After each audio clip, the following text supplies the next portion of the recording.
فاعوذ باللہ من الشیطان الرجیم بسم اللہ الرحمن الرحیم انا نحن نزلنا الذکر وانا له لحافظون وقال تبارک وتعالى ان هذا القرآن يهدي للتي هي اقوم آمنت بالله صدق الله مولانا العظيم وصدق رسوله النبي الأمين الكريم ونحن على ذلك لمن الشاهدين والشاکرین والحمد للہ رب العالمین۔ حضرات، یہ صرف اور صرف مولانا جابر صاحب کے اخلاص کی برکت ہے کہ میں بے حد مصروفیت کے درمیان سے نکل کر کسی طرح یہاں حاضر ہو گیا۔ میں ابھی چند دنوں پہلے جب مکہ المکرمہ میں تھا تو جناب قاضی اخلاق صاحب نے مجھے لکھ کے بھیجا تھا مولانا کے تعلق سے کہ یہاں ایک پروگرام ہے۔ میں نے یہ کہا تھا کہ اگر زندگی سلامت رہی اور بہت زیادہ مجبوری نہ رہی تو حاضری ضرور ہوگی۔ میں کوئی تقریر کرنے والا آدمی نہیں ہوں، اس لیے اگر لوگ چلے گئے ہیں آرام کرنے کے لیے تو اللہ نے رات آرام کے لیے بنائی ہے، انہوں نے اچھا کیا ہے۔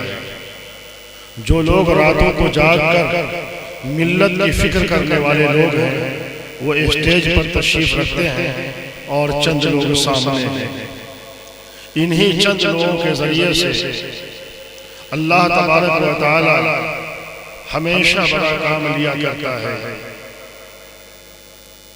میں بہت خوش ہوتا ہوں ان لوگوں سے اور بڑی دعائیں دیتا ہوں ان لوگوں کو جو مشکل حالات میں دور دراز کے علاقوں میں جہاں زندگی کی سہولیات نہ کے برابر ہے وہاں وہ آدمی اللہ کے رسول جناب محمد رسول اللہ صلی اللہ علیہ وسلم کے سچے دین کی اشاعت، تبلیغ، تعلیم، تدریس اور ترویج میں اپنے آپ کو لگایا ہوا ہے۔ ایسے تمام لوگ فرشتوں کی دعاؤں کے مستحق ہیں اور تمام صلحہ اور نیک حضرات کی دعاؤں کے مستحق ہیں۔ اس بستی میں میرا پہلی بار آنا ہوا ہے۔ مولانا جابر صاحب، ان کے صاحبزادہ جناب حماد صاحب بھی میرے رابطے میں آج بارہا آتے رہے۔ مجھے یہ محسوس ہوا کہ یہ نوجوان متحرک ہے اور فعال ہے، فکر مند ہے، اللہ اس سے کام لے گا۔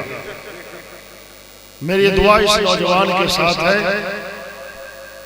میں جب ابھی آ رہا تھا جلسے میں تو کم لوگ ہیں لیکن جہاں تک میرے مائک کی آواز پہنچ رہی ہے وہاں بہت سارے لوگ ہیں، سڑکوں پہ ہیں، مائیں بہنیں گھروں میں ہیں یا مناسب جگہ پر بیٹھ کر وہ سن رہی ہیں۔ میں آپ تمام حضرات سے گزارش کرتا ہوں کہ اگر آپ علماء کی قدر کریں گے، علم کی جگہوں کی قدر کریں گے، اللہ تعالیٰ آپ کی نسلوں کو کامیاب کرے گا۔ ہم نے تجربہ کیا ہے، بڑوں سے سنا ہے اور دیکھا ہے، جو لوگ علماء کی توہین کرتے ہیں، جو لوگ حفاظ کرام کی توہین کرتے ہیں، پہلی لعنت اللہ کی طرف سے اس کو یہ ملتی ہے کہ اس کی نسل میں کوئی حافظ اور عالم تیار نہیں ہوتا ہے۔ بڑے بڑے خاندانوں کو دیکھا ہے جنہوں نے علماء کی توہین کی ہے، اللہ نے ہدایت سے ان کو محروم کر دیا ہے۔ میں آپ حضرات سے گزارش کرتا ہوں، یہ علماء، یہ حفاظ جو آپ کو آپ کے گاؤں میں بڑے چھوٹے نظر آتے ہیں لیکن خدا کی قسم یہ روئے زمین پر اللہ کے بڑے نیک لوگ ہیں۔ آپ غور کیجئے، ہم ڈاکٹر ہیں، ہم انجینئر ہیں، ہم I S I P S لوگ ہیں، ہم افسر ہیں۔ ایک افسر نے کتنے کو محنت کر کے افسر بنا دیا، ایک ڈاکٹر نے کتنے کو محنت کر کے ڈاکٹر بنا دیا۔ اے اللہ تو باقی رکھ ان علماء کو، اللہ یہ روئے زمین پر رحمت اللہ کی جو لوگوں سے بھیک مانگ کر قوم کے بچوں کو پڑھاتے ہیں، قوم کے بچوں کو تعلیم یافتہ بناتے ہیں، ایک حافظ کو اس وقت تک چین نہیں آتا جب تک وہ سینکڑوں کو حافظ بنا نہ دے۔ ایک عالم اس وقت تک روتا رہتا ہے جب تک کہ وہ علماء کی کھیپ تیار نہ کر دے۔ یہ وہ لوگ ہیں جو اپنے علم کو منتقل کرنے کے لیے پریشان رہتے ہیں۔ یہ وہ لوگ ہیں جو اللہ کے دین کو دنیا میں پھیلانے کے لیے، اللہ کی زمین پر اصلاح کرنے کے لیے نہ جانے کتنی راتوں کو قربان کرتے ہیں اور کتنے دن لوگوں کی سنتے ہیں میرے بھائی۔ اللہ تبارک و تعالیٰ نے ان کا بڑا مقام رکھا ہے، اسی لیے اللہ کے رسول علیہ السلام نے ارشاد فرمایا خیرکم من تعلم القرآن وعلمہ، اے لوگوں تم میں سب سے بہتر وہ ہے جو قرآن کریم سیکھے اور دوسروں کو سکھائے۔ یہ بہت بہتر لوگ ہیں، یہ بہت بہتر لوگ ہیں۔ میں سماج کے تمام لوگوں سے پیغام دینا چاہتا ہوں میرے بھائی، ٹیچروں کی، اساتذہ کی، علم دینے والوں کی قدر کیجیے۔ جو لوگ علم دے رہے ہیں، جو لوگ آپ کے بچے کو طور طریقے سکھا رہے ہیں، جو لوگ ایسا مکان بنا رہے ہیں جس مکان میں آپ کے بچے آئیں گے اور آپ کے بچے کو طور طریقے سکھایا جائے گا، کتنے وہ قیمتی لوگ ہیں۔ ایسے لوگوں کی قدر کیجیے۔ جس سماج میں، جس معاشرے میں اہل علم کی عزت ہوتی ہے، اللہ تعالیٰ اس سماج اور اس معاشرے کو علم کی دولت سے مالا مال کرتا ہے اور وہ سماج بہت اوپر جاتا ہے۔ اور جس سماج میں اہل علم کی عزت نہیں ہوتی تو اللہ تعالیٰ اس کو اسی طرح غرق کرتا ہے۔ آپ نے قرآن کریم میں حضرت نوح علیہ السلام کا واقعہ سنا ہوگا کہ نوح کی قوم نے حضرت نوح علیہ السلام کا مذاق اڑانا شروع کیا۔ اللہ تعالیٰ نے کیسا غلیظ عذاب ان کو دیا، ہلاک بھی ہوئے، اور پھر اللہ تعالیٰ نے کس طرح ان کو ذلیل کیا۔ جتنے بھی علم والے، تمام انبیاء علم والے تھے، سب سے زیادہ علم اپنے زمانے میں وہ انبیاء کو ہوا کرتا تھا۔ ان کا جنہوں نے مذاق اڑایا، یا تو انہی کی دعا سے وہ ہدایت پر آئے، یا اللہ نے اس مذاق اڑانے کی وجہ سے ان کو عذاب میں پکڑ لیا اور اللہ نے ان کو اپنی گرفت میں لے لیا۔ اور اگر وہ بچے تو اسی نبی کی دعا سے بچے، اسی علم والے کی دعا سے بچے۔ میں اس سماج کے، اس گھری کے لوگوں سے کہنا چاہتا ہوں کہ علم کے اس ادارے کی حفاظت کیجیے۔ آج چراغ جلانے والے کم ہیں، چراغ بجھانے والے ہر طرف نظر آ رہے ہیں۔ خیر کا کام کرنے والے کم، اور خیر کے کام کرنے والوں کے حوصلے پست کرنے اور انہیں تیر و نشتر لگانے والے ان پر نہ جانے کتنے لوگ ہوتے ہیں۔ لیکن اے لوگوں یاد رکھو، اللہ نے ایک غیب سے نظام رکھا ہے ان کی حفاظت کا۔ فرشتے ان کی حفاظت کرتے ہیں، فرشتے ان کی حفاظت کرتے ہیں۔ اللہ کے دین کو جو لوگ لے کر چلیں گے، مشکل حالات میں اللہ ان کی مدد کیا کرتا ہے۔ اس لیے مشکلات سے نہ گھبرائیں۔ مولانا جابر صاحب سے میں یہ کہوں گا، مولانا مظفر صاحب جیسے باصلاحیت لوگ اس حلقے میں رہتے ہیں، متحرک اور فعال لوگ ہیں، اس علاقے کی ایک تاریخ، علم کی ایک تاریخ ہے۔ یہ وہ علاقہ ہے جس نے دنیا کو سیراب کیا۔ میں جالے کے ارد گرد کے 20 کوس 10 کوس کے علاقے پر میں جب گزرتا ہوں تو میرا من کرتا ہے کہ پاؤں کے بل نہیں سر کے بل چل جائے۔ یہ اکابر حضرت مولانا مشارت کریم رحمت اللہ علیہ، اور انہوں نے جن لوگوں کی تربیت کی، یہ علاقہ ان بزرگوں حضرت مولانا قاضی مجاہد اسلام صاحب رحمت اللہ علیہ، حضرت مولانا قاسم مظفر پوری رحمت اللہ علیہ جیسے اکابرین اجلہ علماء اور فقہ، اور ابھی موجودہ فقیہ العصر امت کے رہبر اور رہنما اور قائد حضرت مولانا خالد صفی اللہ صاحب جیسے شخصیت، اور نہ جانے کتنے نیک لوگ اس علاقے میں موجود رہے اور ہیں۔ تو یہ تو آپ لوگوں کا اللہ کا فضل ہے آپ لوگوں پر کہ اللہ نے آپ لوگوں کو ایسے لوگوں کے درمیان میں وجود بخشا، اور اللہ تعالیٰ ان کی جوتیوں کے صدقے میں آپ لوگوں کو دنیا کی ترقی بھی دے رہا ہے۔ اللہ تعالیٰ دنیا کی ترقیات سے بھی آپ کو نواز رہا ہے. یہ بستی عصری علوم اور انگریزی علوم کے اعتبار سے مشہور رہی، لیکن مولانا نے اور دوسرے لوگوں نے اس علاقے میں جو مدارس قائم کیے، علم کے اور علم دین کے جو مکاتب قائم کیے، آپ حضرات ان کی حفاظت کیجئے، انہیں آگے بڑھائیے. میری طرف سے 1000 دعائیں ہیں اور اللہ تبارک و تعالی اس شجر کی حفاظت فرمائے اور پھیلائے اور بڑھائے.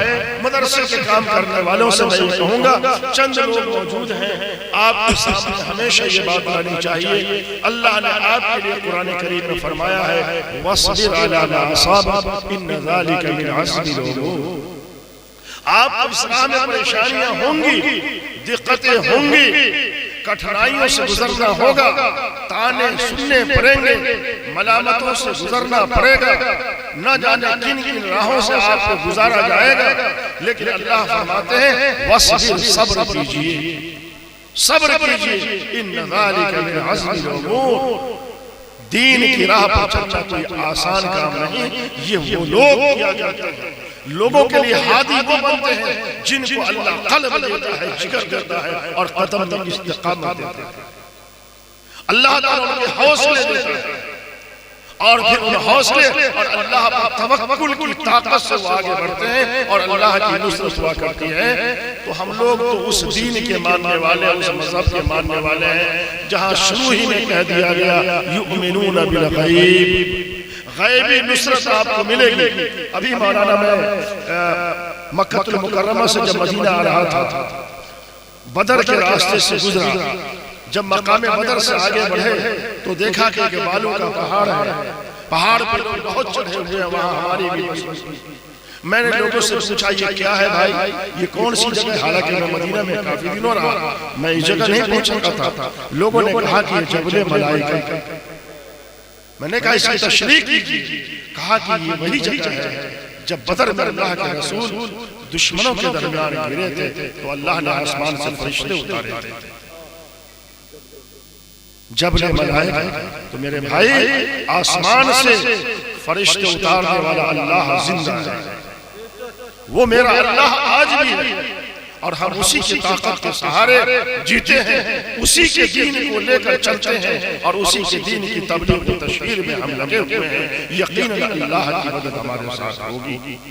میں آپ لوگوں سے بس ایک حدیث کا ترجمہ کر دیتا ہوں، جو لوگ بھی سن رہے ہیں وہ یہ حدیث کا ترجمہ کرتا ہوں، اس کو سن لیجئے، میں اپنی بات ختم کرتا ہوں. اللہ کے رسول علیہ السلام نے ارشاد فرمایا اے لوگو کن عالما، عالم بنو، علم حاصل کرو، علم حاصل کرو، عالم بنو، لوگوں کو علم دینے والے بنو، لوگوں کو علم سکھانے والے بنو، او متعلما یا علم سیکھنے والے بنو، او مستمعا یا علم کو سننے والے بنو، او محبا، اور اگر سن بھی نہیں پا رہے ہو، سیکھ بھی نہیں پا رہے ہو، سکھا بھی نہیں پا رہے ہو تو اللہ کے رسول نے فرمایا کہ علم دینے والے، علم لینے والے، علم کے سننے والے سے محبت کرو، ان سے محبت کرو.